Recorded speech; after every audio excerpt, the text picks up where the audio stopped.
We got a good little group here. Great. Hey guys, welcome. It's good to be back with you again in our little live review. Tonight we're going to be talking about contracts and from a national perspective, but we're going to add in a little bit of Utah law as well. As usual, our producer with the mostest is Dan Naylor, who's the owner and president of our school. And I'm Rick Roller, and I'll be your game show host this evening as we go through some of these funny, wonderful world and aspects of contracts.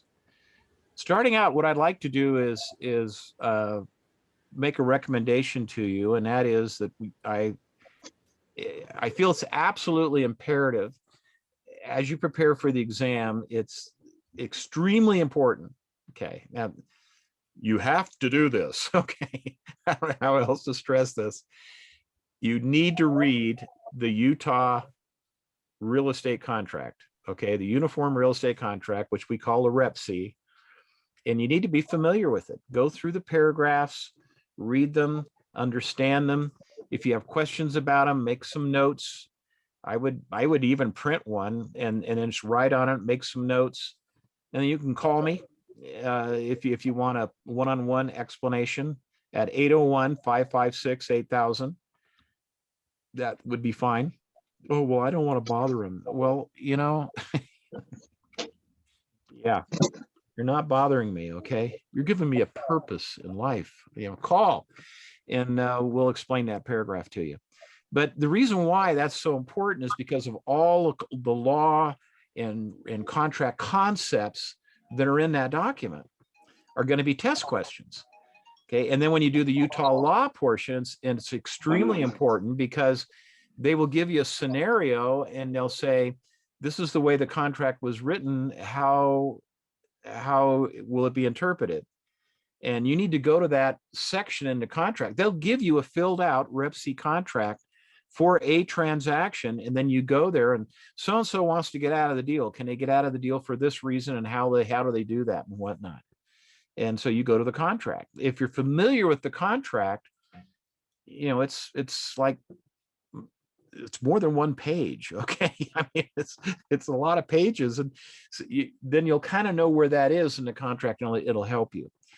It's kind of like they gave you a crib sheet, but when you're under pressure for time, it would be better if you were familiar with that particular document. So let's get into our questions first.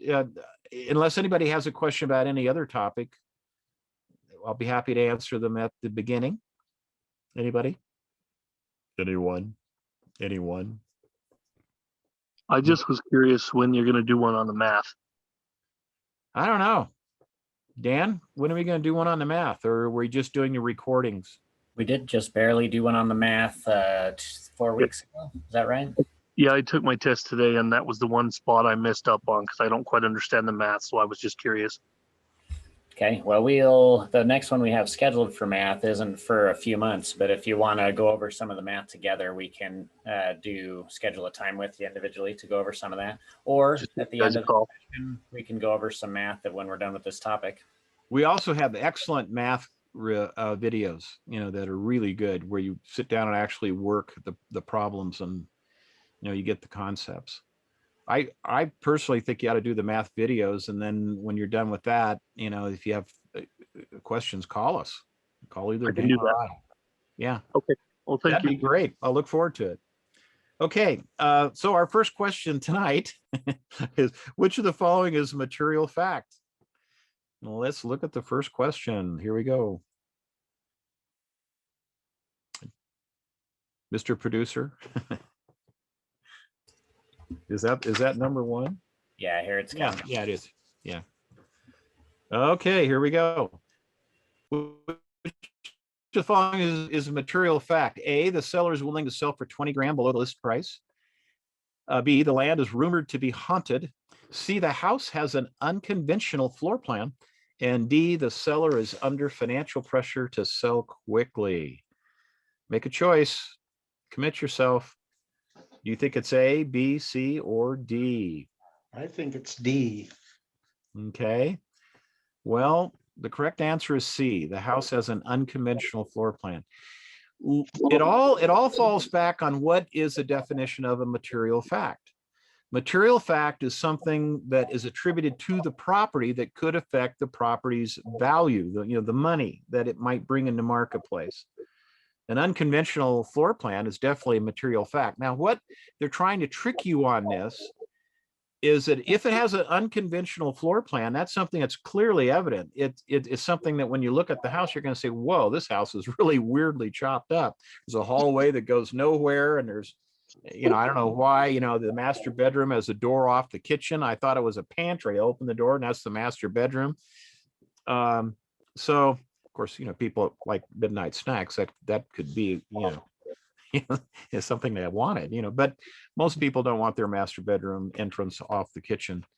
So it has an unconventional floor plan. Yeah, I mean, sure, it's something that is evident as you look at the house, but that's not what we're going for on a definition of material fact.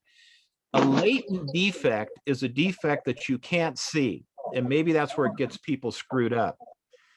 So that's not where we're going with this. Material fact is something that affects the value of a property, and it's an attribute of that property. Okay, if the land is rumored to be haunted, well, that's just stigmatized, and that shouldn't affect the value. But maybe some people want that, maybe some people don't. The motivation of the seller, whether they're under financial pressure or they'll sell for 20 grand below. So you could eliminate A and D because they're too similar. We've got someone in the background that's talking that we need to mute those, Dan. But A and D are pretty much the same thing. So, we have two that are that close together. That gives you a 50-50 chance because it's got to be either B or C. Okay, the person that picked D earlier. Okay. Read the question twice and then look at the answers. Let's go to the next question, please. Even if there's no written agency agreement, a licensee could create dual agency by a hearing with the commission, B, company policy, C, establishing a relationship with both the buyer and the seller, or D, working in an open house. Which one do you guys think it is? Correct answer, guys, is C again. It's, and there is a kind of an interesting correlation. If you have to just flat out guess, I'd guess C because there's a slight favoring of C. But because it last to have been C. But dual agency means you have an obligation to both the seller and the buyer.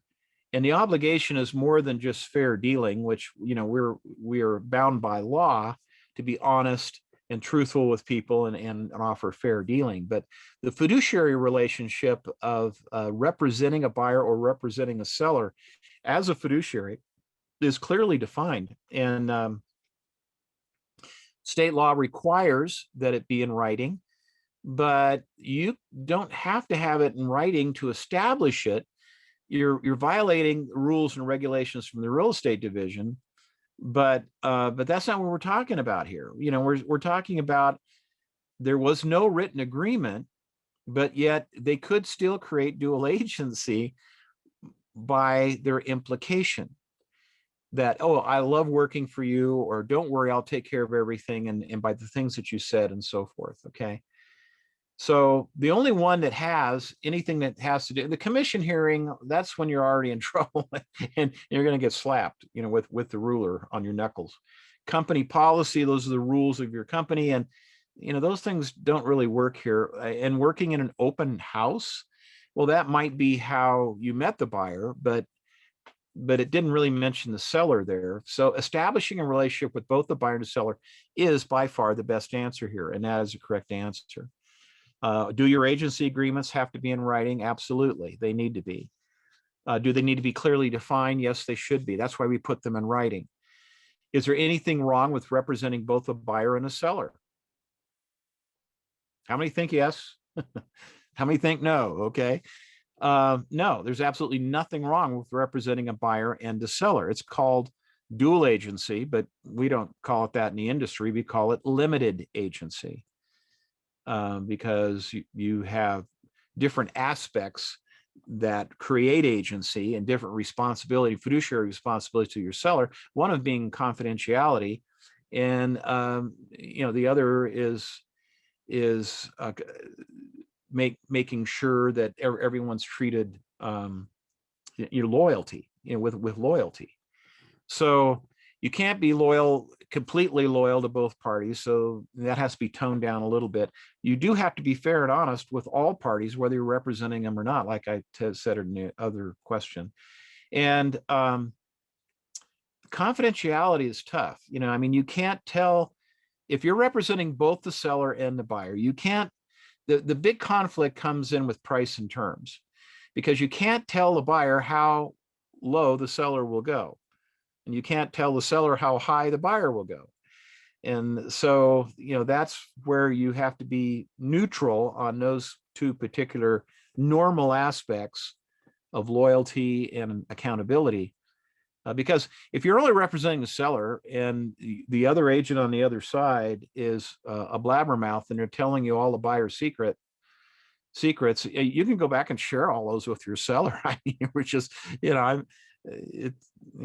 some agents just don't understand. They need to keep their mouth shut, But anyway, so there's nothing wrong with representing a buyer and a seller. You just have to be careful how you do it. You need to do it with written disclosure. And there are a lot of advantages, not the littlest advantage of which is your commission goes twice as far because you get both the buyer side and the seller side. But there's other advantages too. It's easier to keep great communication with the other agent because they're both you. You can get caught up in the shower. How are we doing on the Johnsons? Oh, just great. Okay, great. It's just easier, sometimes to be that involved with both sides of the deal. But there are times when you cannot do it as well. If there's a real tight relationship between either the buyer or the seller and you, like you work for Ivory Homes and all your money comes from Ivory Homes, if you're an Ivory Home agent, you certainly can't represent a buyer.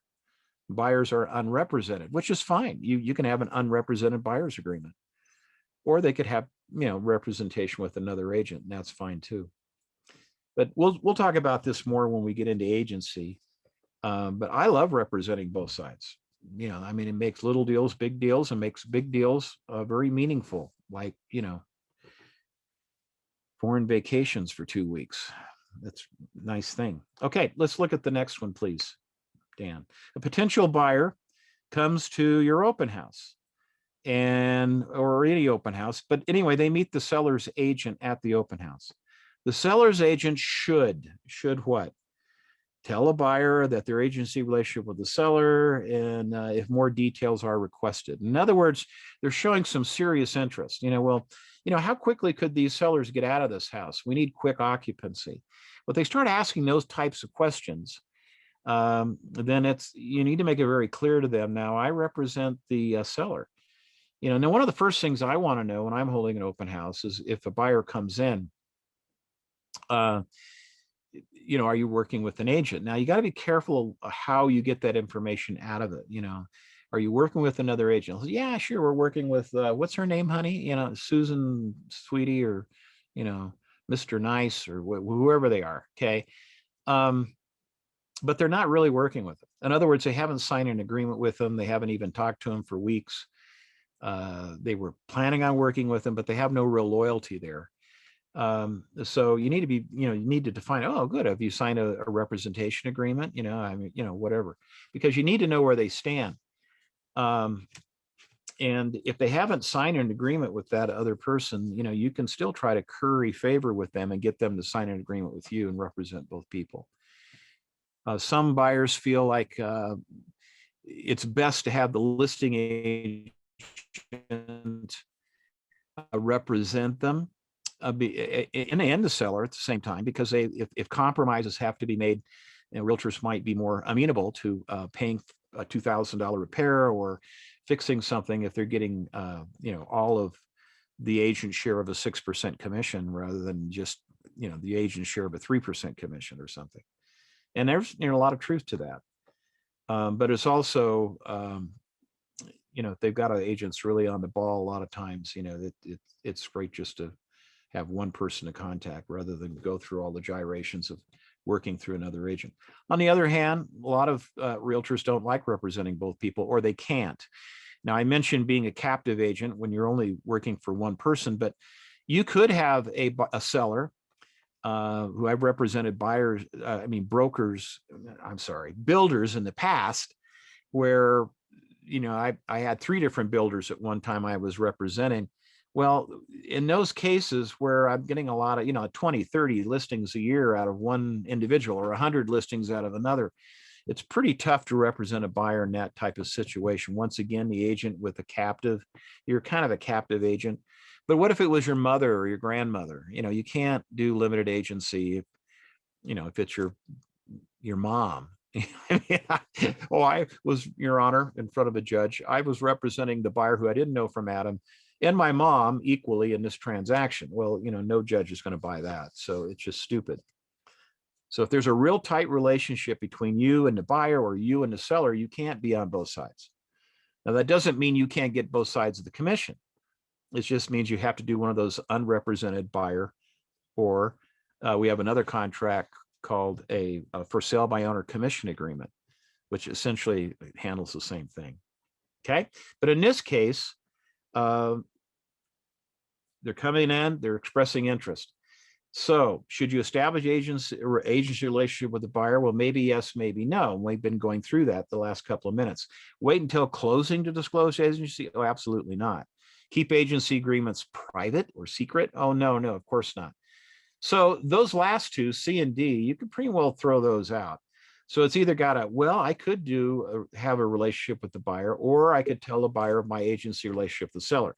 You would start with A. So the correct answer here is to tell the buyer of your agency relation that you already have with the seller. Now they should have figured that out. But as soon as they start asking serious questions about the property, that's when you should tell them that, I represent the seller.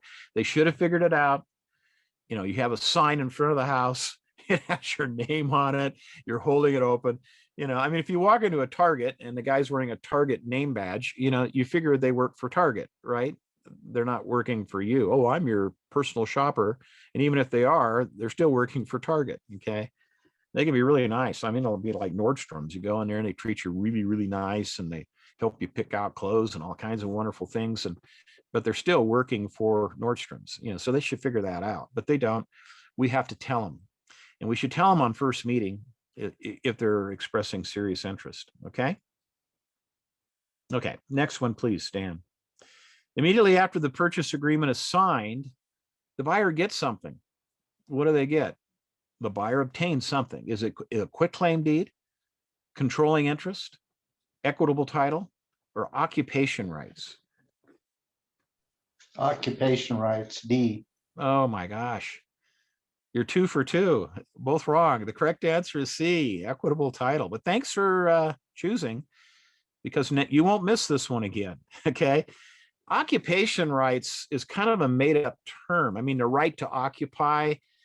Yeah, that is a thing. And usually we talk about occupation rights when we're talking about tenants and, what are their rights to that particular property.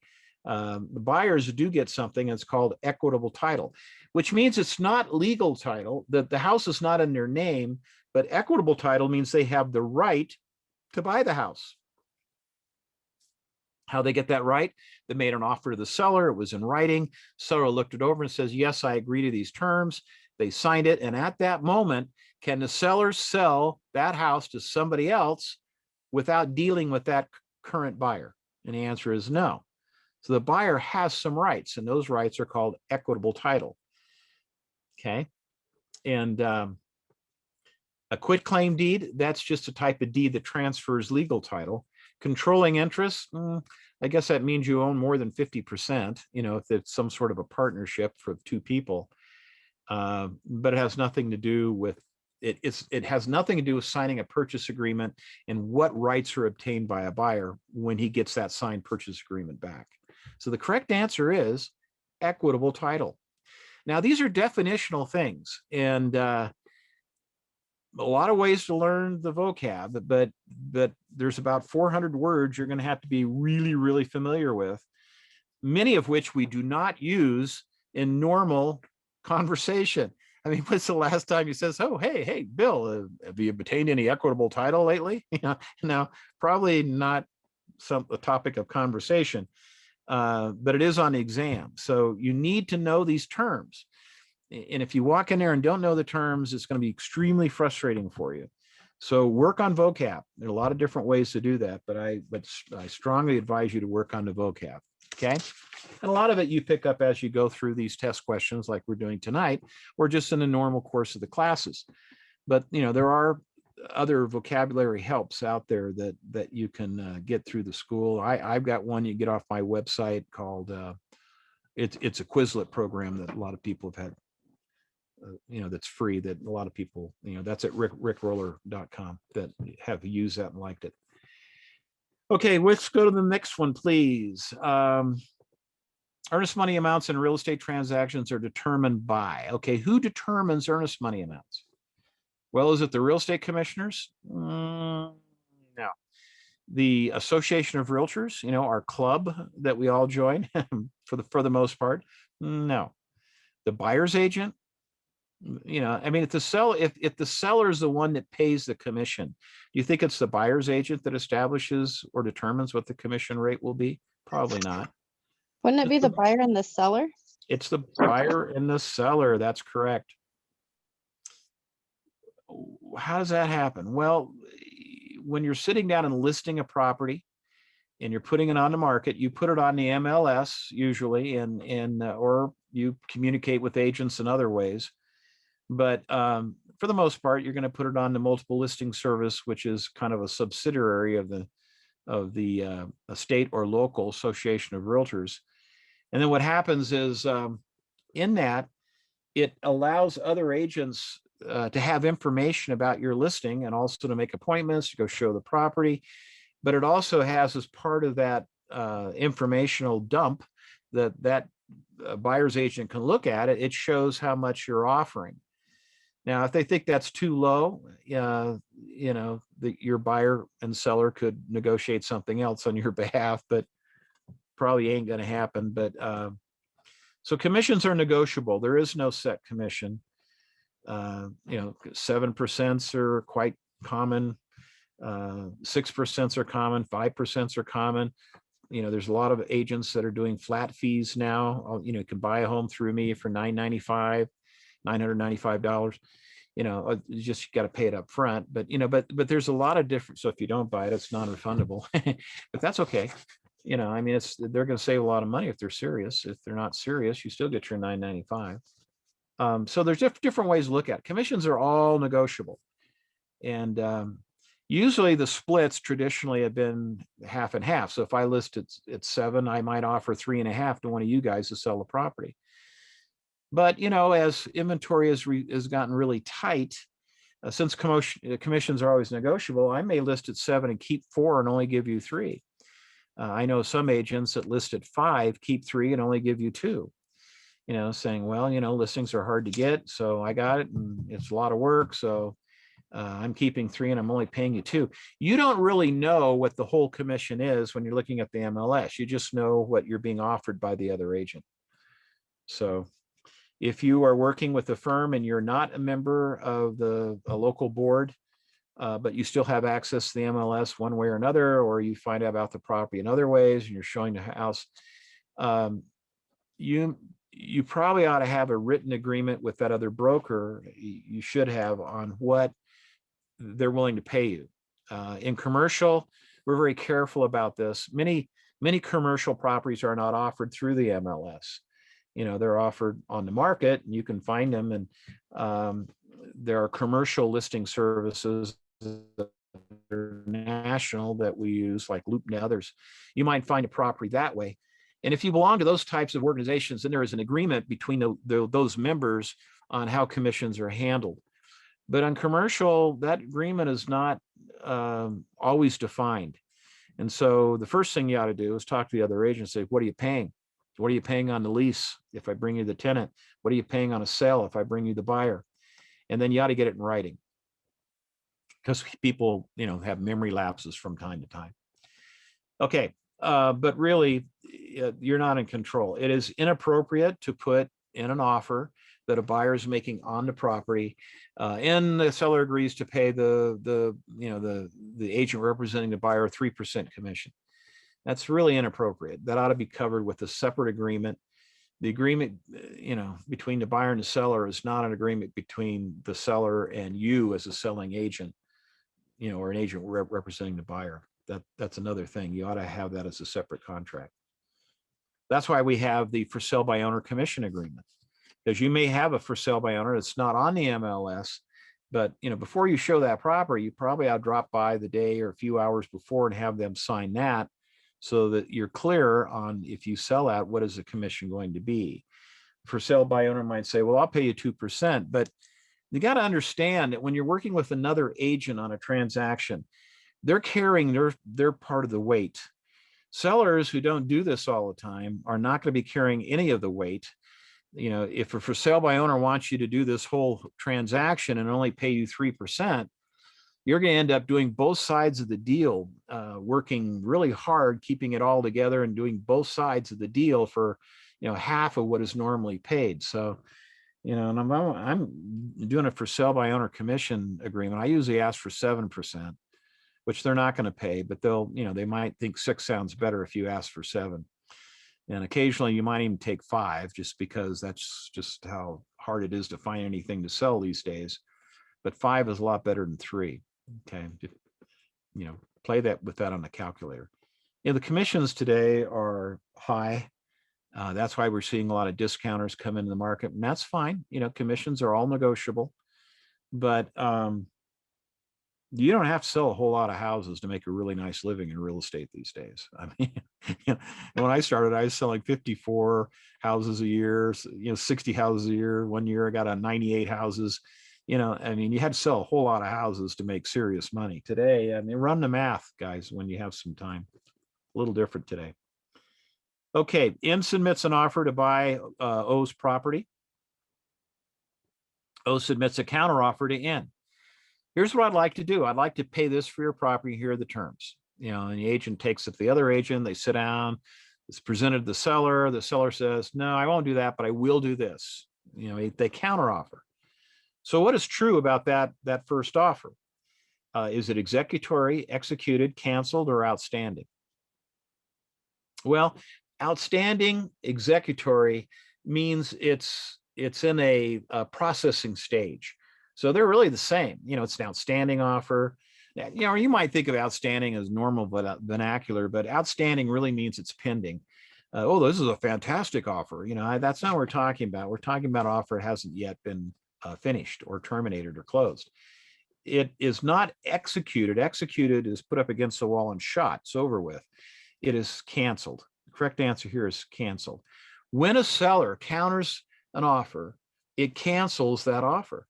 They can't, say, well, I won't do that, but I will do this.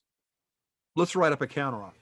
The buyer side submits an offer to the seller side, and this, or the other way around. The seller side, so the buyer side submits an offer to the seller side, and it has the terms that they want to do.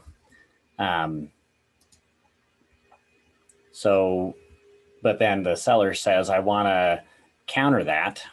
So I want to offer them a different offer. As soon as they send a counter offer, the original offer is just automatically canceled. They can't send a counter, change their mind, pull that counter, and then accept the original offer, because the counter offer effectively negates the original offer. It totally cancels it.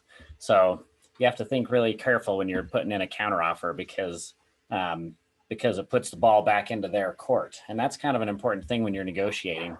When a buyer submits an offer to a seller, the seller gets to take that offer, take other buyers' offers, and consider all of them and decide how they want to proceed, so they can see which offer has the best terms, which offer has the best price. And best price isn't always the best terms, even in this market especially. I've seen offers that were $50,000, $70,000 above asking price, and the seller turned them down. The seller wanted the terms that they had in another offer that looked like it would actually close. So some of the offers that were 50,000 above, they thought, well, it's never going to appraise for that, so that offer is going to be negotiated anyway. So so sometimes the most money isn't always the best offer. But that's why you kind of want to be careful when you're deciding whether to submit a counteroffer or not, because it puts the ball back into their court. So as the seller, where I have all these offers to choose from, as soon as I submit a counteroffer, now I'm waiting on them. Now it's their decision. Hold on just a moment here. Sorry about that. That was Rick. It looks like his internet did go out. So, but he's trying to get back in. So so putting the negotiation power onto the other side can be something that you want to consider carefully. So I had an offer one time where I was representing the seller, and the offer came in, and we accepted an offer actually, but then they backed out the next day for reasons unrelated to the property. But so we went to one of the other offers we had received, which had expired. Now, if an offer is expired, can you still accept it? What do you think, guys? Wouldn't they have to come up with like a new offer since it's been expired? Yeah, that's right. So once an offer is expired, it's done. It doesn't matter what was in that original offer. You can't accept it after it's been expired. But what you could do, and what we often see people do, is we send the original offer with an addendum to it that changes the terms. For example, it changes the acceptance date to a new date. And now when you send a counteroffer, we call it a counteroffer, but legally a counteroffer is an entirely new offer. So even though we take the entire first offer and just add a addendum to it, when we submit that to somebody, it's now an entirely new offer. And so, yeah, you're right, Crystal. So if an offer expires, then it's no longer valid. It can't be accepted. But you could send a new offer with the exact same terms by taking the original offer, add an addendum that changes the acceptance deadline along with any other terms that you want to add in, and then that becomes a new offer, and now they can potentially accept that new offer. So Rick, are you joining from your computer again as well? Looks like it. But that's kind of the key here, is that as soon as someone submits a counteroffer, the original offer is canceled. As soon as an offer expires, that offer is canceled. But in both cases, you can always submit another counter or create a new offer with new deadlines. And that new offer now, well, it's a new offer. And if they sent a counteroffer, in the case that I was talking about, we did exactly what you said, Crystal. So their offer had expired, but our original buyer had backed out. So we submitted a counteroffer with a new acceptance deadline to that other buyer who was interested. But as I was talking to the agent, we had sent them the counteroffer, so all they had to do was sign it and we'd be under contract. But then they started negotiating the terms. So they were trying to change the terms in our counteroffer, which is totally valid. But in this particular instance, my seller decided that they didn't want to do that counteroffer anymore. So they asked me to rescind their counteroffer before the other side accepted it. And so that's what we did. And once we rescind that counteroffer, now it's not on the table anymore, right? So they lost the opportunity to buy that house because they didn't accept our offer. And my seller decided to rescind that counteroffer and make an offer to another party. So if I were them on the negotiation side, I might have accepted that offer and then tried to do some negotiation after it was accepted, because now I have power because we're under contract. So Good advice. I'm back, Dan. You're back. Take over, Rick. Okay. Thank you for filling in there. I don't know. The internet's a crazy thing. Yeah. Okay, let's go to the next question, please. Which wait a minute. Oh, receives an offer from N for the purchase of their property. O gives a counteroffer to their agents, who delivers it to N's agent and then who presents it to N. When is the counteroffer officially delivered?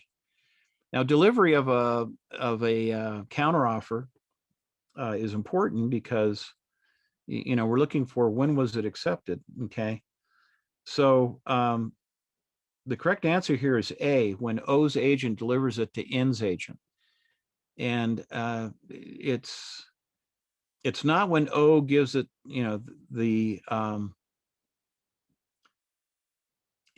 is representing the seller. It's not when O, who is the seller, gives it to his agent, because, the buyer's agent doesn't know about it. It's not when N, the buyer's agent presents it, and it's not when O calls to follow up afterwards. It's receipt of delivery is when the agents are given that. And in Utah, we actually define that in our contract, and we have a little clip of that, I believe.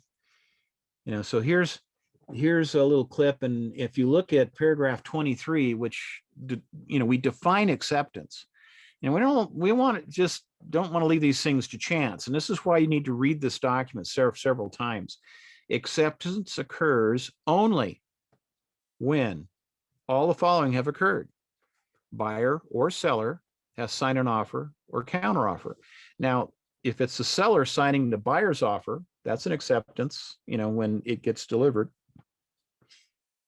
Or the buyer signs a counteroffer from the seller. I won't do that, but I will do this. And that gets delivered back to the other agent. Where noted to indicate acceptance, okay, so the deal is signed. B, the seller or buyer or their agent has communicated to the other party or to the other party's agent that the offer or counteroffer has been signed as required, which was what Dan was just explaining to you.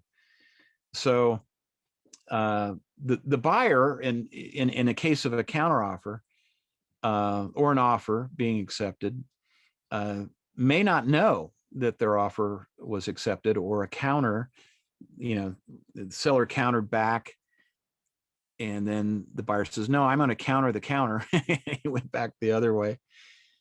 Anyway, the agents know before the principals know, because we're the first to get it back. If you're on the other side of a deal, you don't deliver an offer back to the other client of another agent. You deliver to that agent. And sometimes if the agents are hard to get a hold of, you need to have protocols in your office for that. What I do, if I can't get a hold of the other agent to inform them that their offer was accepted, then I call their broker immediately. If I can't get a hold of the agent or the broker, it makes it a little more difficult. But MLS rules allows that if you make several attempts, I think it's 3 right now, to contact them, and you document those, then you can go to that buyer directly if you know where they are. I know they're staying in a Holiday Inn, they mentioned that, or I had to go pick, whatever. And you can circumvent the agents because they're just not available. But, you don't go around the agent unless it's absolutely necessary. But I definitely would to protect my client's interest, whether I want to, it really doesn't matter which side I'm on. But this is how the acceptance is defined. And we threw that in there because that'll be not on the national test, but on the Utah law. The next question, please, Dan, before I might lose my internet service again. Okay, if a buyer cannot obtain financing for a property and they've signed a purchase contract for, then they can cancel the contract if there is and due diligence clause, financing contingency, agency agreement, or a deadline. If there's a deadline, what is financing contingency? Yeah, that's correct. That is the correct answer. Very, very good. Deadlines, things, you don't have to do anything on a deadline. Deadline comes and it's dead. You have a deadline, and it was 6 o'clock, 5 o'clock, whatever it was that that we define that in that offer. Agency agreement, that should be signed before you're even writing these contracts up, Due diligence clause is part of the contract. It is a contingency that a buyer can use to do a reasonable investigation of the property, or have it inspected, or whatever they've tested, or whatever they want to do. But this is talking about they couldn't get financing. So it would be a financing contingency. And then I think we have the clip on that. Here's the page it's on, and then let's look at it here. And you can see up here, this is paragraph 8 or section paragraph 8.3, or the paragraph 4 section. And you could check A, no financing is required, which means you don't need a contingency because you're paying all cash, or you were so convinced you've already got this loan all set up. You know, it's a family loan, or you're borrowing money out of your IRA, or you're doing something else that you know that it's going to happen, or you're just trying to make your offer more appealing. You can check that, but and then under B, 8.3b, or financing is required, and therefore it is conditioned. So if you look at A, it says a property is not conditioned upon the buyer obtaining financing, or B, financing is required. The buyer's obligation versus is conditioned upon financing, and it changes what happens to the buyer if they cancel an agreement. This one says they can't get financing, they have a signed purchase contract, they want to cancel the deal, and lucky for them, they have a financing contingency, which they checked B here. Next question, please. R submits an offer to purchase E's house. Later, R decides they do not wish to purchase the house for the offered amount. They must communicate withdrawal of the offer before what? The agents discuss the offer. E tells their agent they want to accept the offer. Now that's E, that's the seller telling their agent they want to accept the offer. E's agent tells R's agent that the offer is accepted. We just went through that. We looked at it in the contract. This is the correct answer, isn't it? R's agent inquires with E's agent about the status of the offer, okay? If you want to get out of the deal, you got to call and say, I'm sorry, we're withdrawing our offer, before they say, well, hey, congratulations, we got your offer accepted.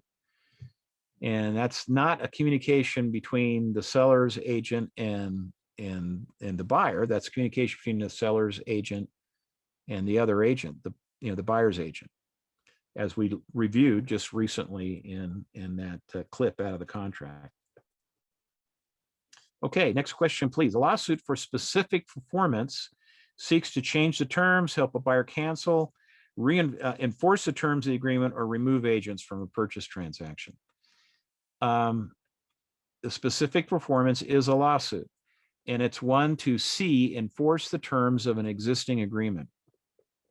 Now, the courts don't favor specific performance enforcement on residential contracts.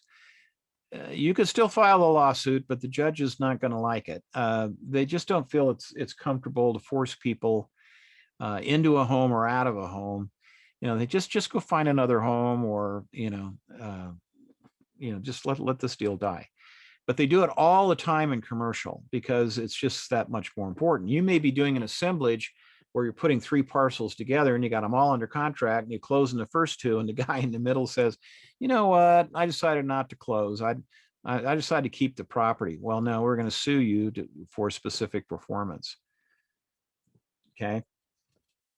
It's one of the remedies for breach, and those are very well defined in the Rep C contract.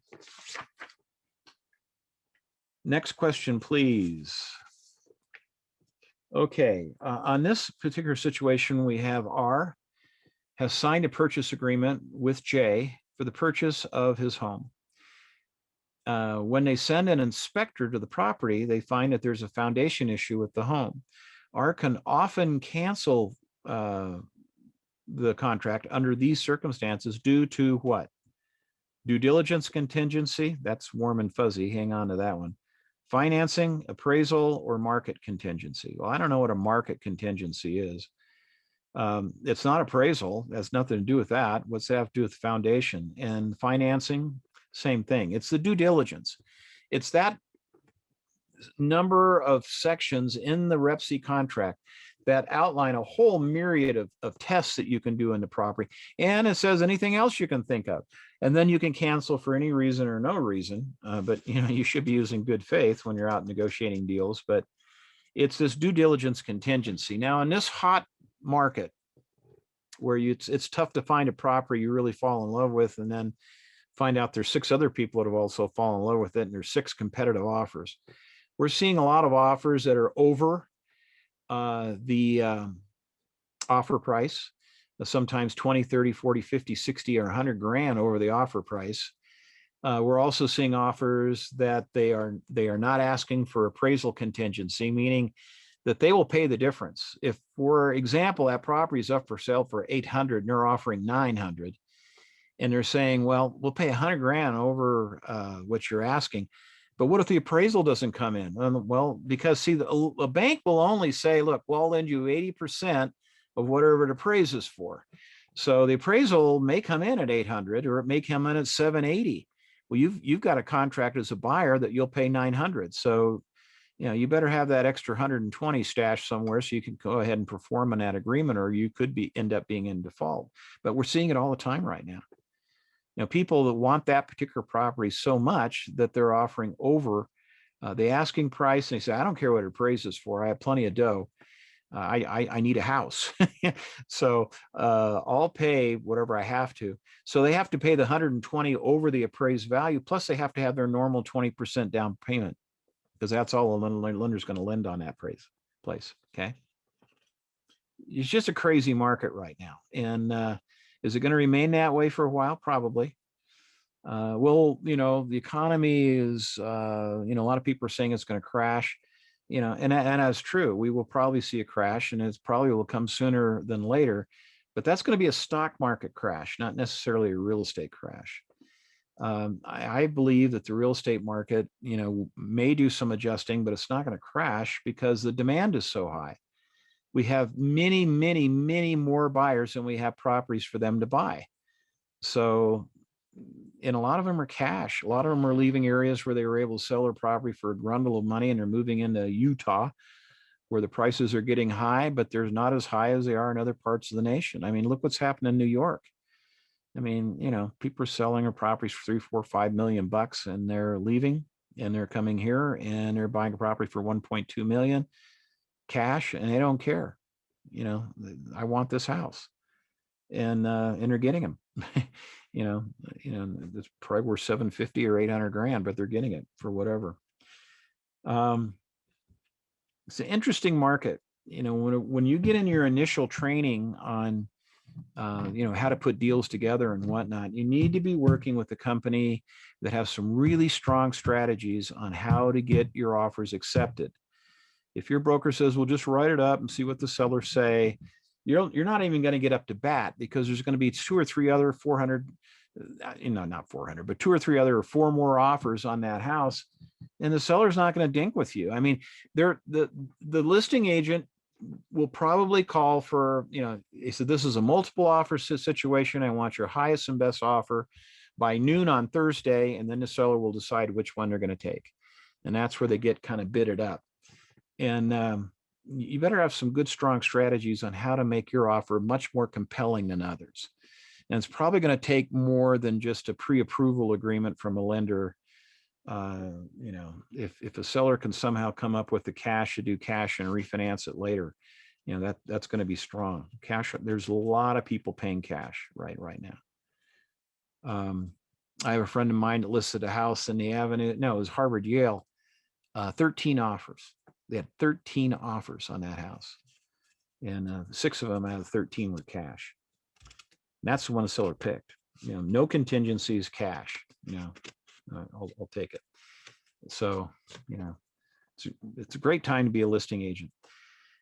Every listing you get is going to sell. Okay, let's look at the next question, please. A homeowner suspects their neighbor's roof may extend over their property line. Well, it's part of the roof. Maybe the foundation was on the, but the roof is hanging over. What's the best method to determine if there really is an encroachment? Meets and bounds, which is just a type of property description. Lot and block, another type of property description. A broker opinion, probably not. Obviously, the best answer to this one, folks, is a survey. Got to get a survey. Are saver surveys available? Sure. Are there, they're done by surveyors or engineers, and they vary widely in price. I've seen many that are very reasonable, a few $100, then $800, and I've seen some that are quite expensive, depending on many factors, like where the nearest benchmarks are that they can shoot from. Is this a 40-acre parcel? They're going to have to tromp through a bunch of stuff, or is this just a lot that they can verify and find property pins and whatnot? So it's, they can vary widely in price. But I would think if your buyer is very interested in getting a survey, or seller is, you call around, talk to more than one surveyor. And then you ask them, how long it's going to take too. So, because a lot of this could stretch out a transaction longer than the people want it stretched out, but you do a survey. Next question, please. Okay, after a buyer has signed a purchase contract with no restrictions, which is one like I was talking about, they can transfer their interest in the property by assignment, escrow, an agency agreement, exercising the financing contingency. What we're talking about here is a buyer who has put a property under contract. They have that equitable title that we saw in the very first part of our discussion tonight, but they haven't closed on it yet. And what they're doing is, a lot of them, is that they're reselling that contract. Now, this says there were no restrictions for that. The correct answer to this is by A, assignment. And they can transfer it to another buyer if they want to, and they can sell it. They can sell their interest, their equitable title in that property. So the correct answer to this one is A. And do we have the little clip out of the Rep C? Okay, here's the Rep C once again, and this is section 19, which says no assignment. We put this in the contract a number of years ago when we were in another hot market. And what was happening is, we were getting van loads of Californians coming in. They were coming in large motorhomes. There were 6 or 8 of them, and they would go and they would buy all the houses that a seller builder had in a particular subdivision. Okay, they bought both sides of the street all the way down, 20, 30 homes at a time. And what they were doing is tying them up, because they knew it would take 5, 6, 7 months to build these houses. And in 5, 6, 7 months, they figured the property we were 20, 30, 40, 50% more. Who knows? I was talking with one of my investor friends a couple of days ago, and he put a house under contract with a builder. This was omitted from the contract. Now, understand that most builders have their own purchase agreement they want you to use. Well, the purchase agreement he entered into with this builder locked the builder into the price, but there was no assignment restriction. So this buyer said, based on my understanding of the market, I believe that by the time this house is finished in 7 months, it's going to be worth 30 grand more. He put down a $2,000 earnest money deposit, has the property locked up, and he has, a certain number of days after completion of the house, as evidenced by a certificate of occupancy to close. He could actually sign his contract and probably make, 10, 20, or maybe even $30,000 without ever even closing on it. And then the new buyer comes in and closes on it. But that's why we put this in. We wanted to eliminate some of that, because sellers were feeling like they were taken advantage of. Which, as long as the buyer performed on his contract, they really weren't taken advantage of. It's just the market, kind of got ahead of them a little bit. So you've heard how some builders in the Valley have not been playing very fair, and they're saying, they're putting no assignments in, and they're also putting a little clause that lets them get out of the deal. Well, I know I told you I'd sell you this house for 650 grand, but costs went up, lumber was higher than I thought, and hey, people are just paying more for houses. I'll still sell it to you, but I want 800 now. Man, that's not going to make you feel so warm and fuzzy. But that's what some builders are doing. You know, they're ruining their reputation in the market, but that's what they're doing. You know, they figure it's worth it. Maybe they're near retirement. Okay, that brings us pretty much to the close of our class tonight. Really appreciate you guys being here. It's always a pleasure. Please get a hold of us if you need help. For that individual that was struggling with math, you know, I mean, look at what we have available online. And if you're still struggling with math, or you don't want to look at what's online, give either Dan or I a call. We'd be happy to sit down and work problems with you. Honestly, you know, if you need help, folks, call.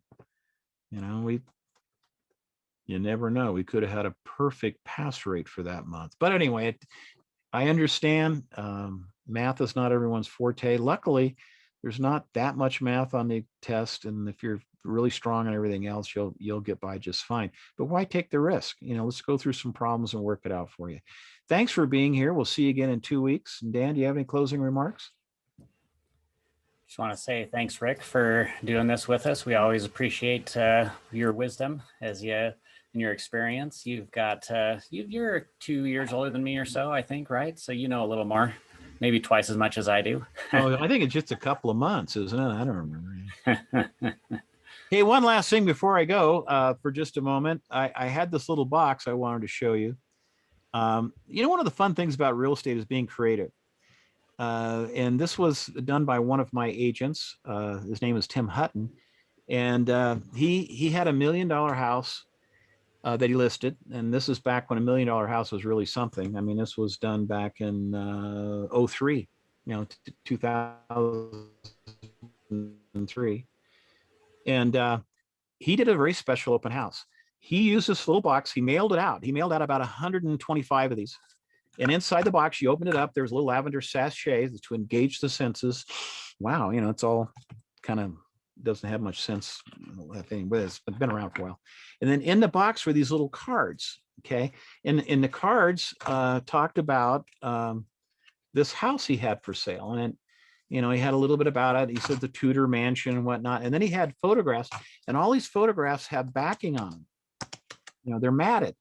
So, and they're really cool little architectural details about the house. And, you know, and it just, and then for the open house, he says that you're invited to a special open house. There will be no open house sign. There'll be balloons on the property.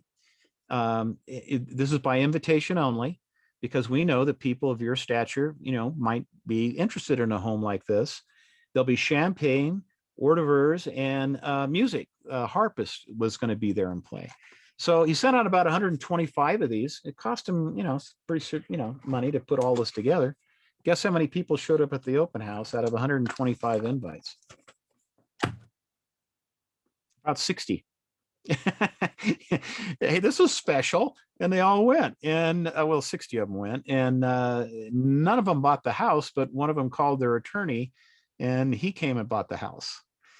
And not only that, but you know, $1 million commission was a really good thing. You know, I'm in a house of that price category back in those days. I mean, I was happy to give Tim a little over $20,000 commission check. Now that's quite common. But the bottom line is this little box netted Tim Hutton $250,000 in commissions over the next few years. And we don't have time to go into the full story. People kept this box. You know, they thought that was so cool that when they put their property up for sale 2 and 3 years later, they called Tim. One guy was called as a mission president for the LDS church, took the box with him on his European mission, showed the missionaries about creative marketing using this box. And we got to get creative in how we contact people. Came back, had Tim sell his mansion, and then bought a more modest home through Tim, you know, about half the price, maybe, about his mansion was about $3 million mansion. So, but all those commissions came from creativity. This is a very fun market to be creative in, and just want to share that with you. Back in 03, my little tiny company, Roller Real Estate, clipped out 35% market share in one of the quarters of this year. And thanks to Tim and a lot of the other agents I have that we were doing a lot of focused creative marketing on high-end properties. And, back in the day, many years ago, I was a manager with Gump and Ayers. Do you remember Gump and Ayers, Dan? Gump and Ayers was the first luxury real estate company in the Valley. We had 9 ladies who many of them were connected with the U of U. They were professors, or, they were just these phenomenal salespeople. And at Gump and Ayers, we would consistently get about a 20 to 25% market share in the high end, which was fantastic. So for a little tiny company like Roller Real Estate to get a 35% market share, it was phenomenal. But it's only because I had about 5 agents and we were all, target marketing, and we're using creative marketing like Tim did with this. Anyway, so I just want to share how exciting and fun this business can be, even in a market like this, and especially in a market like this, because the prices are high and you have more marketing budget. Thanks for being with us tonight. And I hope you get this license thing out of the way and get into business and create all the dreams that you've been wanting for you and your family. Good night. Rick, Thanks, Yes, ma'am. Thank you. Dan. Yes, ma'am. what was your website for your vocabulary? Rickroller.com. Okay, awesome. That's Thank you. rickroller.com. Okay. All right, thank you. Yeah. Thank you. Appreciate you being here tonight, folks. Thanks. Good night.